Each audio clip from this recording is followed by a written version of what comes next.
Hoje eu tive a oportunidade dada por Deus de estar aqui compartilhando com meus irmãos a palavra dele.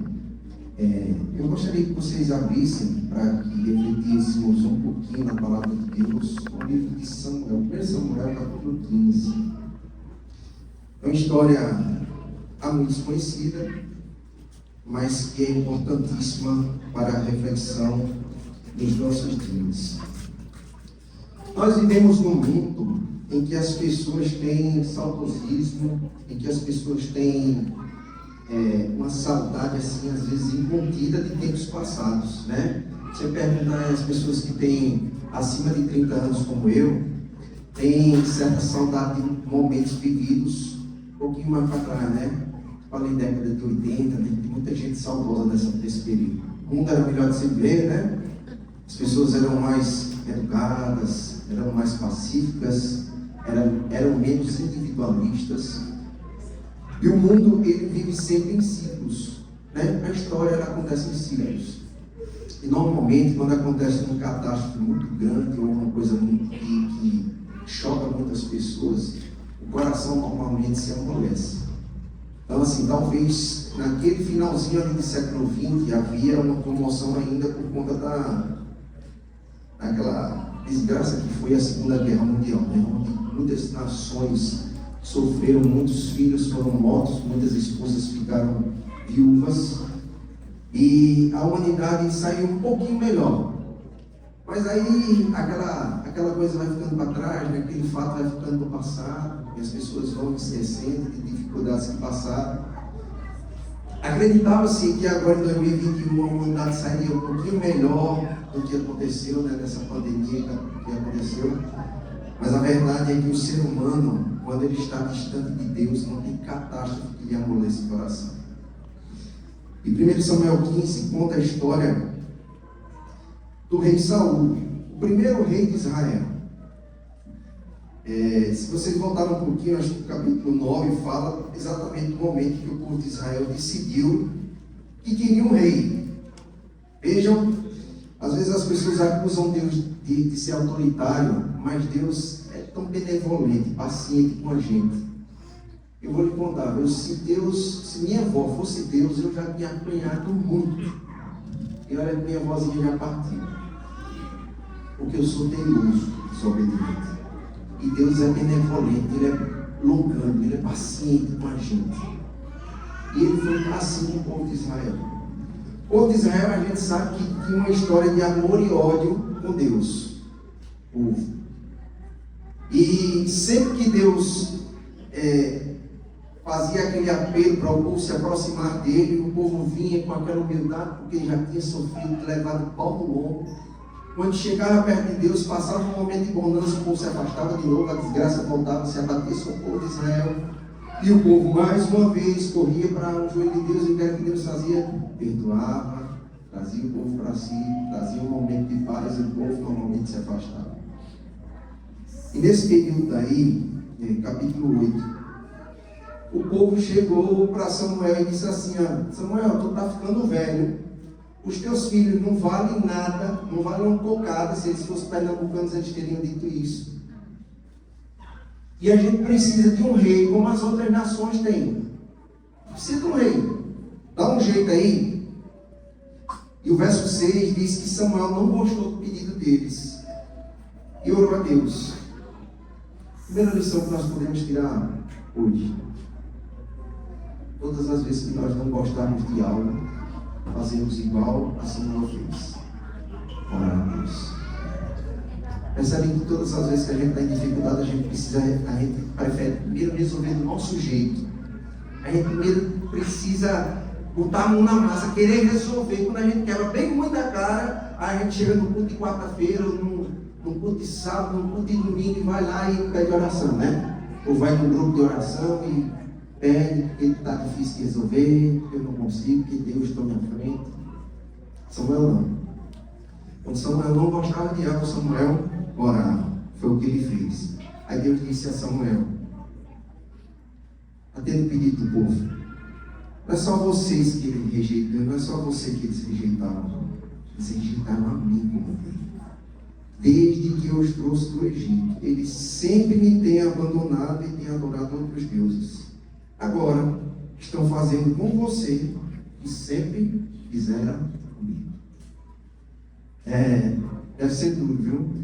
Para quem é pai e pai assim, de pessoas mais dependentes do ponto de vista decisivo, deve saber mais ou menos o que Deus estava passando nessa hora. Quando a gente diz, vá por aqui, eu falei, não, prefiro ir por ali.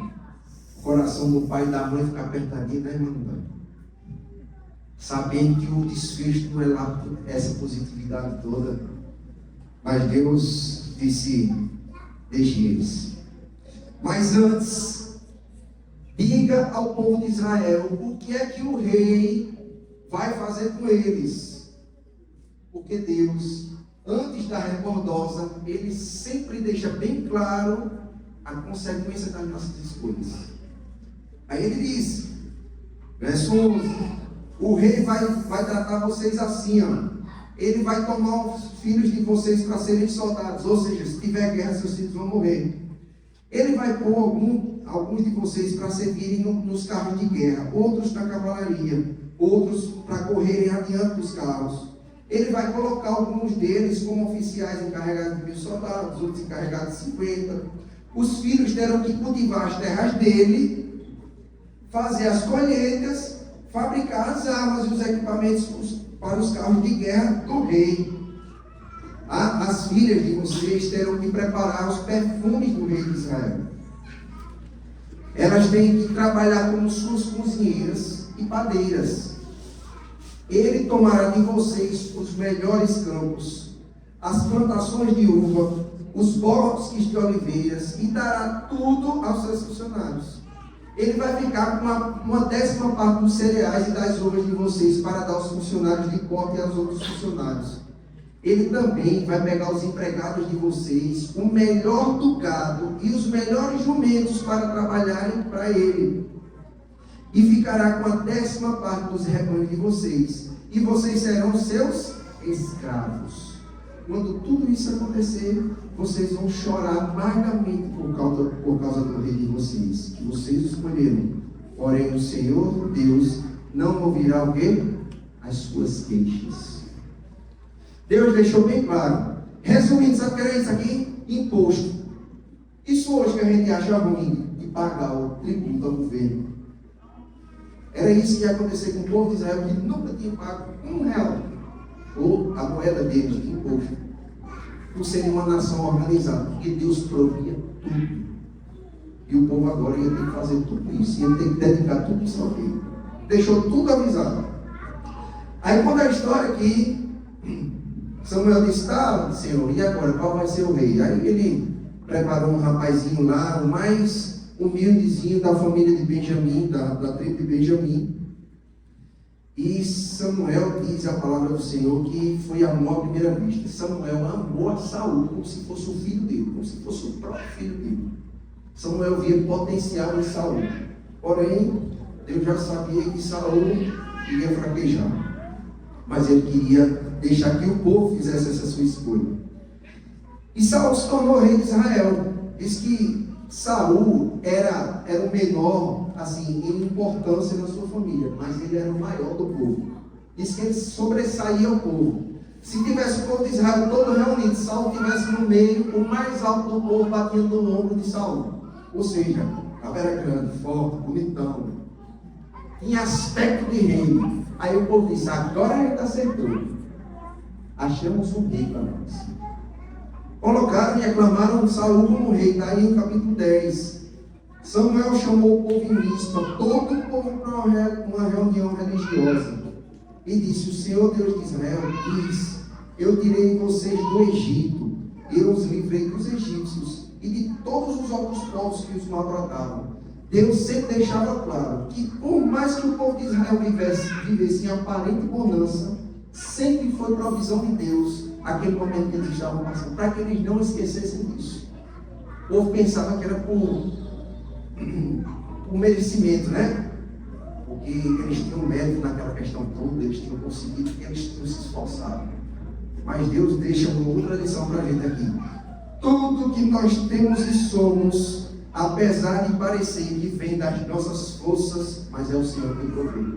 Porque o Senhor provê o teu sustento, o teu alimento, a tua saúde, a tua força, tudo que você tem, que você é Deus que lhe provê. E isso ele deixava claro para o povo de Israel. Aí eles se levantaram e disse aqui, verso 24, capítulo 10, Samuel disse ao povo: aqui está o homem que o Senhor Deus escolheu. Não há ninguém igual a ele entre vós. E todo o povo gritou: viva o rei. Aí Samuel explicou ao povo os direitos e deveres de um rei e escreveu isso num livro para que ficasse bem claro. Aí o povo exultou. Samuel agora deu mais uma distanciada do povo, porque naquela época o profeta era não só profeta, vidente, era também o juiz do povo. Quando o povo estava com alguma coisa para resolver, a turma levava para a casa do profeta, o profeta dava um veredito que era decidido no trono santo de Deus. Não havia ali uma predileção para o profeta, nem uma preferência, mas Deus executava o juízo, porque Israel era uma teocracia. Não havia injustiça no veredito, não havia benefício, parcialidade, não havia o arrumadinho que a gente conhece tanto hoje, né? O jeitinho brasileiro, não havia. Deus executava a justiça conforme a sua santidade. E mesmo assim, o povo achava ruim. Escolheram o rei. E agora ia julgar conforme o que ele achava que era certo. Samuel se despediu do povo de Israel no capítulo 12. Aí no verso 13, no capítulo 13, a gente já adentra Saul já liderando o povo na guerra contra os filisteus. E Saul saiu vencendo e para vencer, e junto a ele os seus filhos, e Jonathan também era um líder nato, que consequentemente seria o próximo rei. Mas aí a soberba, o orgulho e tudo aquilo que não existia no coração de Saul foi começando a se apoderar dele, porque ele ia vendo as vitórias e ao invés de dedicá-las ao Senhor e de creditá-las ao Senhor, Saul achava que era por meio dos seus próprios méritos, por meio da sua própria força. E aí está o perigo da gente achar que a gente é insubstituível, que a gente é o cara e que a gente pode fazer tudo de acordo com aquilo que a gente achar que deve. Saul começou a se encher de orgulho e começou a fazer pequenas concessões. E as concessões de Saul eram sempre no caminho oposto ao que Deus ordenava. E aqui eu paro para dizer o seguinte, irmãos: quando Deus diz algo, não questione, não duvide. E esse recado não é para você, é para mim. Porque por muitas vezes eu questiono o assim diz o Senhor, porque eu acho que a minha maneira é a melhor maneira do que a maneira que Deus estabeleceu para que eu corresse a ordem das coisas. O ser humano tem sempre isso. Sabe por quê? Porque a nossa visão é limitada. A gente não consegue enxergar mais do que um palmo na frente do nosso nariz. E Deus é onisciente e consegue ver o fim desde o princípio. Então, todas as vezes que Deus disse assim, faça, faça. Sabe por quê? Porque quando a gente vai para o Éden e vê o que aconteceu lá, muitas vezes as pessoas questionam e dizem assim, poxa, como Deus é carrasco, né?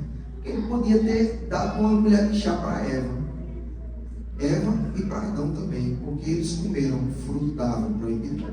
Foi apenas um fruto, não vai comer um fruto, né? Porque a gente analisa essa questão pelo prisma oposto ao que nós deveríamos realizar. Aí não está em jogo o autoritarismo de Deus ou a forma com que Ele tem de nos castigar. Mas aí está sim a concessão que nós fazemos ao pecado. Todas as vezes que a gente abre uma brechinha assim, o pecado, ele arruína com a nossa vida. É por isso que uma fruta somente causa essa desgraça toda dentro do mundo. Foi um fruto somente. Percebe? E não é porque Deus quis nos punir, não. É porque quando a gente abre as portas para o diabo entrar na nossa convivência, ele arruína tudo. E até que Deus venha consertar, ele já tem desgraçado muita coisa. Por isso, é que o tema de hoje que eu escolhi até pedir para passar para você, e a gente vai ver aqui no texto, que obedecer é sempre melhor. Porque Deus sabe o que é bom e o que é eficaz na nossa vida. A gente sempre está discutindo. Eu não estou dizendo aqui que a gente vai ficar feito lagartixa, só balançando a cabeça para as coisas que Deus diz. Deus até gosta que nós dialoguemos com Ele, perguntemos a Ele o porquê das coisas. Não é pecado isso. Mas quando a gente para ouvir a voz de Deus e obedecer, a gente sempre vai mais longe. E não sou eu que digo, não. A própria palavra do Senhor diz. Aí Saul começou a se encher, né? Começou a achar que era o galo e que era o herói de Israel. Aí Samuel disse a Saul no capítulo 15, verso 1. Deus mandou te dizer, Saul, que ungiu você para ser rei de Israel, o povo dele. Agora escute isso, o que o Senhor Todo-Poderoso diz. Ele castigará os amalequitas, porque eles lutaram contra os israelitas, quando esses ainda vieram do Egito. A ordem expressa de Deus para Saul e o povo de Israel era destruir por completo, dizimar o povo de Amaleque. Aí você diz, mas Deus era ruim, né? O povo de Amaleque. E ele, se possível fosse, diz no livro Patriarcas e Profetas, capítulo 61, se possível fosse, ele iria dizimar o povo de Deus sobre a terra. E se você voltar um pouquinho no livro de Deuteronômio, capítulo 29, verso 15, tem uma ordem expressa de Deus. 400 anos antes de Deus executar esse juízo, Deus já havia alertado a Amaleque ao povo de Israel. Verso 15 do capítulo 29. Portanto, quando o Senhor nosso Deus lhes tiver dado a terra que vai servir vocês, e tiver feito com que vocês derrotem todos os inimigos ao seu redor, acabem com os amalequitas. Matem todos, para que ninguém lembre mais deles, e não esqueçam dessa ordem. Ou seja, 400 anos durou a misericórdia de Deus sobre o povo de Amaleque. Na Bíblia diz assim: arrependeu-se o Senhor Deus. O arrependimento de Deus não é como do ser humano, que depende de circunstâncias. O arrependimento de Deus é para que o ser humano se arrependa dos maus feitos dele. Vejam o que diz aqui o livro Patriarcas e Profetas, o texto que eu separei para vocês. Perdão por não ter colocado no PowerPoint, mas é que eu gosto muito de ter na palma da mão as coisas que a gente tem que falar, às vezes, aqui no culto. Mas Deus, ao determinar a sua profunda tristeza com o povo de Israel, Ellen White comenta nesse capítulo do livro Patriarcas e Profetas o seguinte: o arrependimento de Deus não é como o do homem. Aquele que é a força de Israel não mente nem se arrepende, porquanto não é um homem para que se arrependa. 1 Samuel 15, 29. O arrependimento do homem implica numa mudança de intuitos. Ou seja, o arrependimento do homem implica numa mudança de intenção. O homem começa com essa direção aqui, daqui a pouco ele se arrepende e diz: não, por aqui não vai não, eu vou por aqui. Já o de Deus implica numa mudança de circunstâncias e relações. O homem pode mudar a sua relação para com Deus, mas Deus não muda a sua relação para com o homem, conformando-se com as suas condições, sobre as quais pode ser levado ao favor divino, ou pode, de modo próprio, colocar-se fora da condição favorável de Deus. Mas o Senhor é o mesmo ontem, hoje e eternamente. Ou seja, aquilo que Deus promete em fazer, Ele faz. Mas aquilo também que Ele promete em conceder, Ele concede. Inclusive, o arrependimento, o perdão para aqueles que se arrependem dos seus maus caminhos. E Deus, até o último momento, esperou por Amaleque, pelos amalequitas. 400 anos de misericórdia. O povo de Israel passando por ali, por perto deles, dando testemunho do poder de Deus na vida deles, e o povo de Amaleque simplesmente virava as costas e dizia assim: a oportunidade que a gente tiver, a gente destrói esse povo. Assim como foi a misericórdia com Amaleque, foi a misericórdia com Saul. Porque Deus via o caminho errado que Saul estava tomando na vida dele. Mas ainda assim Deus se mantinha firme esperando por Saul. Para que no momento em que ele se arrependesse, ele estava ali de braços abertos para esperá-lo e para conceder perdão. Mas Saul, ao invés de se arrepender, Saul apenas mantinha o seu espírito obstinado, desobediente. E quando Deus deu ordem para destruir Amaleque, Saul, junto com o povo, teve uma brilhante ideia. Disse assim: vamos destruir tudo, mas vamos deixar o rei Agag vivo. E vamos pegar todos os animais, cabretos, bois, ovelhas, tudo que tiver e que for passivo de adoração a Deus, vamos manter vivo aqui que a gente oferece sacrifício. Veja que ideia. Ele, de uma vez só, ele matava 2 coelhos. Ele oferecia o sacrifício a Deus e ainda poupava o sacrifício que eles tinham nos seus próprios rebanhos. Que mal havia nessa ideia? Aí Samuel chegou e perguntou a ele, verso 20, verso 17.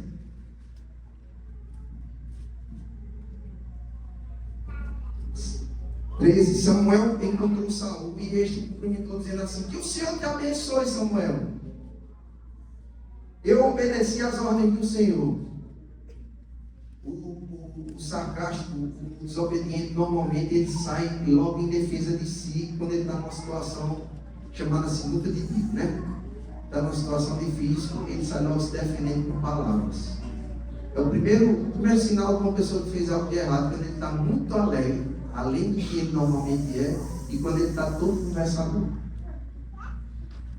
Aí ele abençoou Samuel, disse que tinha feito do jeito de Saul, do jeito que Samuel tinha dito, e que era a ordem do Senhor. Então Samuel perguntou assim: mas por que é que eu estou ouvindo esse mugido de gado e o berro de ovelhas?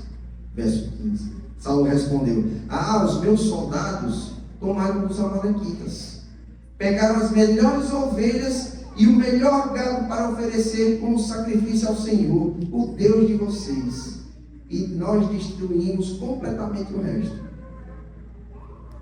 Espere, interrompeu o Senhor.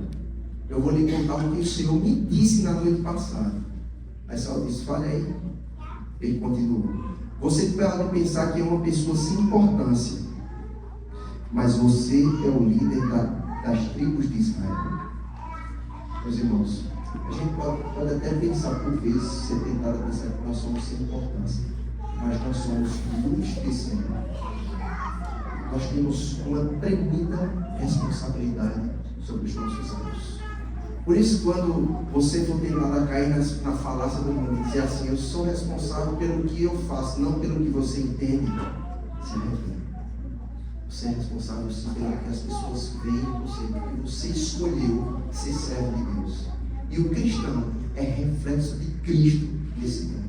É por isso que a gente tem sim o dever de prestar um bom testemunho aqui, lá fora e onde quer que nós estejamos. Quando Samuel chegou para dizer isso a Saul estava pensando que não tinha nada a ver com a história. Mas ele fez questão de dizer que Deus havia dito isso a ele, que ele era o líder das tribos de Israel. O Senhor Deus o ungiu como rei do povo de Israel. Quando você decide se converter a Deus, você é ungido para ser representante dele nessa terra. Olha a responsabilidade. Quando eu me arrependo dos meus maus caminhos e desço as águas batismais, o Senhor me unge para ser o líder da sua palavra no planeta Terra. É por isso que eu tenho que me comportar como tal. Mas infelizmente eu quase nunca faço. Misericórdia do Senhor. E mandou que você fosse destruir os amalequitas, Saul, essa gente má, e disse para você lutar até acabar com eles. Então por que é que você não obedeceu, Saul? Por que é que você teve pressa de ficar com as coisas do inimigo, fazendo assim uma coisa que para Deus é errada? Aí Saul mais uma vez entrou e disse assim: mas eu obedeci a Deus, o Senhor. Vejam, quando o ser humano ele está obstinado pela desobediência, ele muitas vezes teme em não aceitar o assunto do Senhor. Isso é perigoso, porque isso é porta de entrada para o inimigo e porta fechada para o Espírito Santo de Deus. Esse é o pecado do Espírito Santo. É você rejeitar o perdão de Deus. é você engrandecer o seu coração e desprezar os apelos redundantes do Espírito Santo de Deus. Eu obedeci a Deus, o Senhor, respondeu Saul. Saí como ele me ordenou, trouxe o rei Agag, matei todos os amalequitas. Porém os meus soldados não mataram o gado. O que eu posso fazer? As melhores ovelhas que estavam condenadas à destruição, em vez disso, eles trouxeram aqui para Gilgal, a fim de oferecer como sacrifício ao Senhor, o Deus de vocês. Samuel respondeu: Saul, o que é que o Senhor Deus prefere? A obediência ou a oferta de sacrifícios? Eu te digo, é melhor obedecer a Deus do que oferecer esse sacrifício das melhores ovelhas. A revolta contra o Senhor é tão grave como a feitiçaria. E o orgulho é o pecado, como é o pecado da idolatria. O Senhor Deus te rejeitou como rei, porque você rejeitou as ordens dele. Misericórdia. Quando eu rejeito as ordens de Deus, Deus me rejeita como ungido dele. Quando eu desprezo a palavra de Deus, em detrimento do que o meu coração acha que é melhor fazer, eu estou me colocando nas garras de Satanás e me embrenhando mais e mais nas areias movediças da perdição. É por isso que o livro de Apocalipse diz que no final, quando tudo se acabar, restarão somente os que guardaram os mandamentos de Deus e o testemunho de Jesus. Ele diz assim: aqui está o que? A perseverança. Obedecer é perseverar, meu amigo. Obedecer não é fácil, não. Obedecer não é bom ao coração humano. Um homem não gosta de obedecer, gosta? A criança, quando nasce, já nasce obediente.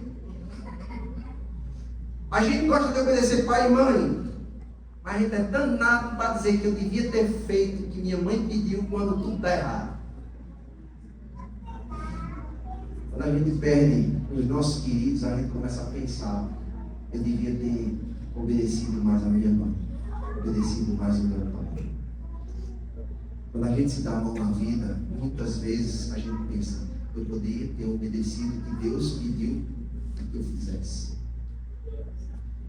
Mas Deus é tão bom que Ele ainda nos dá o tempo que nós temos de vida, nós temos de graça, para voltarmos atrás e nos arrependermos do nosso pecado, dos nossos maus caminhos. Deus é bom demais. Deus é maravilhoso. Deus nos ama tanto, tanto, que mesmo em face à nossa rebeldia e à obstinação, Deus está sempre com os braços abertos a nos esperar.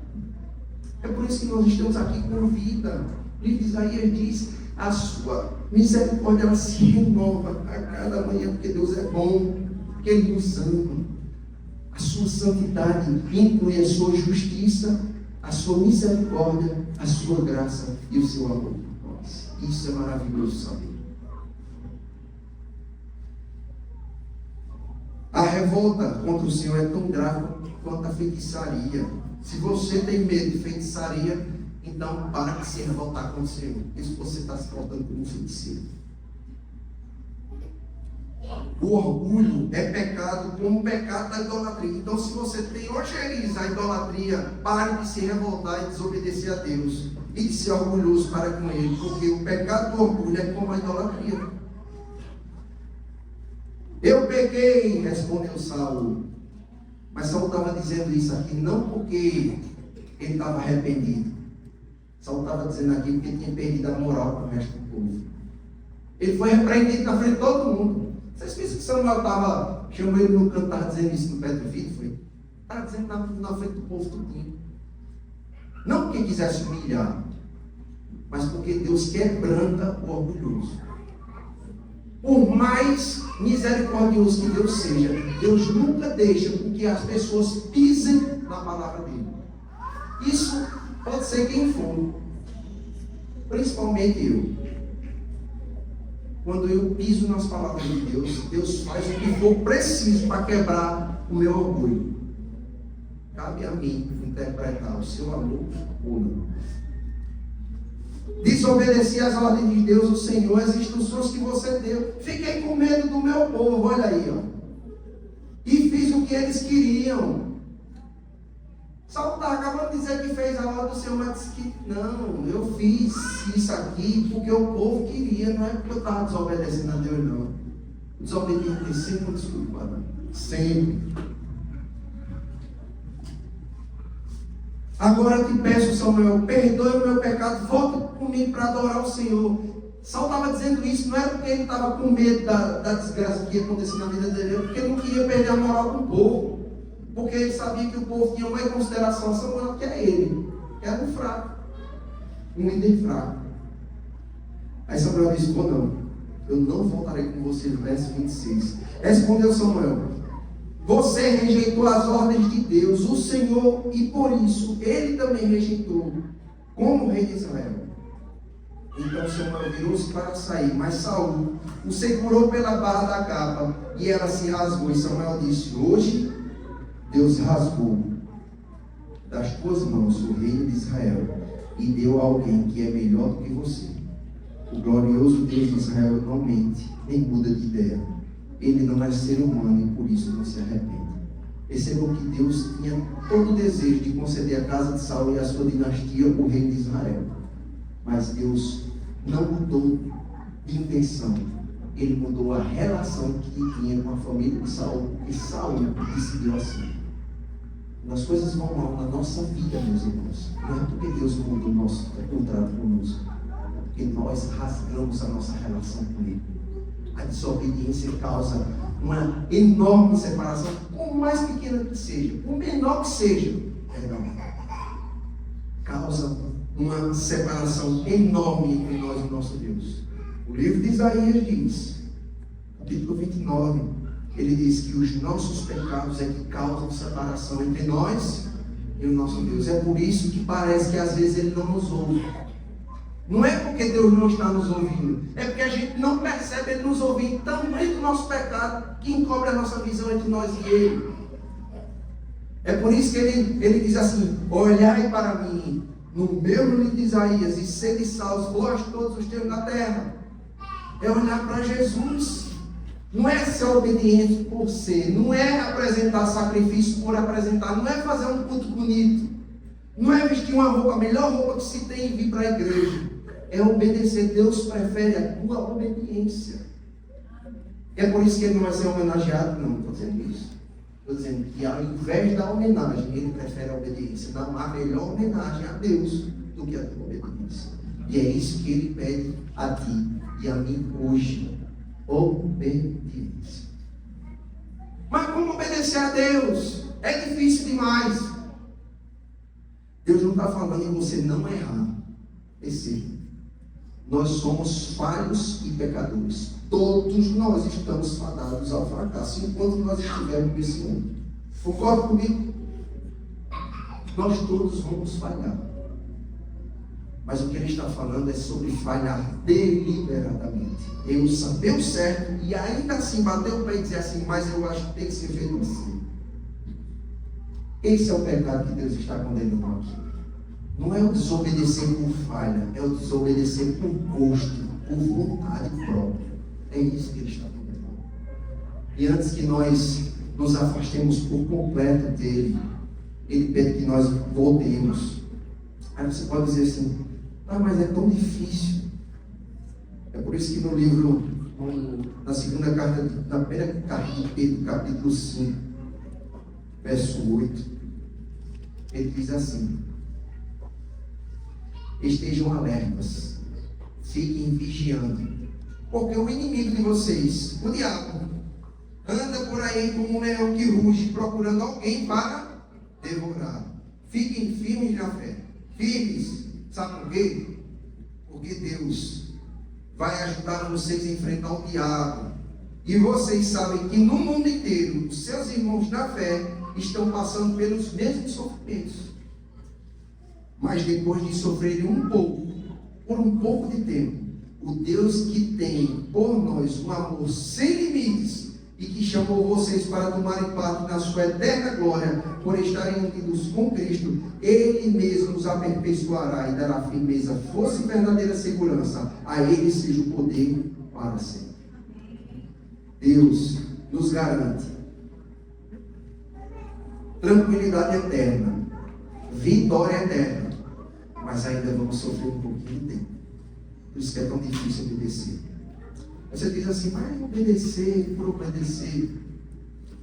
Eu costumo comparar a nossa vivência nesse mundo a essa história que um dia eu li e fiquei muito chocado. No dia 1º de julho de 2002, por volta da meia-noite, uma bola de fogo tomou conta dos céus da cidade de Oberlinden, na Alemanha. Desculpe em inglês, porque eu li em inglês aqui, mas é em alemão, né? A seguir, os destroços de 2 aeronaves fumegantes caíram sobre o céu por mais de 35 quilômetros. Todas 2 despedaçadas. Era o desfecho daquele que é considerado até hoje o maior e mais mortífero acidente aéreo civil a ocorrer sobre o território alemão. A tragédia envolveu 2 aeronaves, como eu já disse, uma de grande porte, cargueiros, um Boeing 757, tripulado por apenas 2 pessoas. Mas o da empresa, faz esse nome aqui, eu não vou ficar devendo para você, mas tem que ver com Airlines. Era um modelo Tupolev TU-154, carregava uma excursão escolar de estudantes filhos de famílias de elite, saindo da Rússia e transportava 67 pessoas, incluindo 48 crianças, para um festival na Espanha que seria realizado pela Unesco. Impactos entre aeronaves são uma ocorrência rara, tendo apenas existido menos de 20 desde 1960 para cá, segundo repercutiu a ABC News. Os motivos por trás desse acidente, que seriam debatidos em tribunal durante anos, são variados. Mas o primeiro fato é que, naquela noite, havia apenas um único controlador de voo na torre, quando deveriam haver 2. E pasmem, só havia um, porque o segundo havia saído para tomar um café.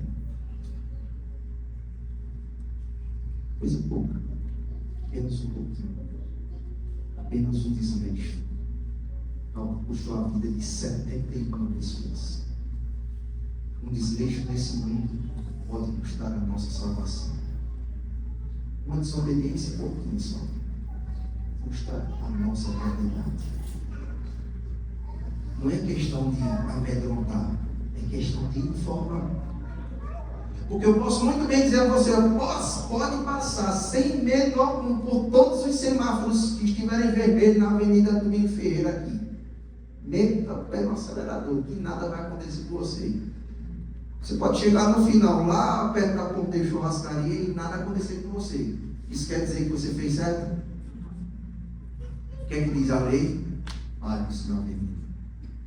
Quando Deus diz assim, faça dessa forma, Ele está prevendo você chegar no final da Domingos Ferreira ileso. Mas se você faz do jeito que você faz, as chances de você não concluir o seu trajeto são enormes. É por isso que Ele deixou a Bíblia. É por isso que Ele pede para você obedecer. É por isso que Ele pede para que eu obedeça. Porque obedecer é melhor, inclusive, do que sacrificar. Que Deus nos abençoe e Ele nos faça entender que os seus planos são sempre melhores do que os nossos. A sua intenção nunca muda. O que muda são as nossas relações, porque nós queremos.